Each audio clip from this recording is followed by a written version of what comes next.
GeM ஆன்மீக அன்பர்களுக்கு வணக்கம். இன்றைய பதிவில் முக்கியமாக பெண்கள் ருத்ராட்சம் அணியலாமா என்று பார்க்கலாம். வாருங்கள். ருத்ராட்சத்தை யார் வேண்டுமானாலும் அணியலாம், எல்லா நேரத்திலும் அணிந்திருக்கலாம். நீர் பருகும் போதும், உணவு உண்ணும் போதும், தூங்கும் போதும், இல்லறத்தில் ஈடுபடும் போதும், பெண்கள் மாதவிடாய் காலத்திலும், இறந்த நிகழ்வுக்கு சென்றிருக்கும் போதும் என எல்லா காலத்திலும் ருத்ராட்சம் அணிந்திருக்கலாம். எப்போதும் அணிந்திருக்க வேண்டும் என்று சிவபுராணம் அறிவுறுத்துகிறது ருத்ராட்சத்தை. சிறுவர் சிறுமியர் ருத்ராட்சம் அணிவதால் அவர்களின் கல்வி, ஞானம் என திறமை பளிச்சிடும். கலையில் சிறந்து விளங்குவார்கள்.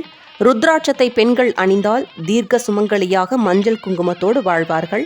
அவர்களின் தாலிபாக்கியம் நிலைக்கும். இதனால் கணவருக்கு தொழிலில் மேன்மையும் வெற்றியும் கிடைக்கும். இல்லத்தில் லக்ஷ்மி கடாட்சம் நிறைந்திருக்கும். பெண்கள் கண்டிப்பாக ருத்ராட்சம் அணிய வேண்டும் என்கிறார்கள்.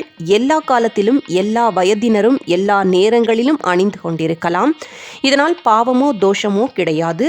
ருத்ராட்சம் நமக்கு நன்மையை மட்டுமே செய்யும்.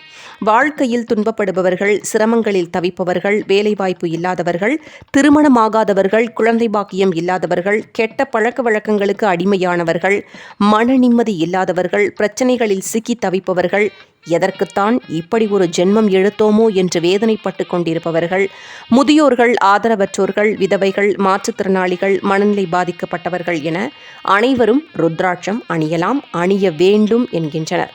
இவர்களுக்குத்தான் சிவனார் ருத்ராட்சத்தை அருளி தந்திருக்கிறார் என்பதால் ருத்ராட்சம் அணிவோம், சிவபெருமானின் கருணைக்கு பாத்திரமாவோம். இது போன்ற பல ஆன்மீக தகவலுடன் மீண்டும் சந்திக்கிறேன். வணக்கம்.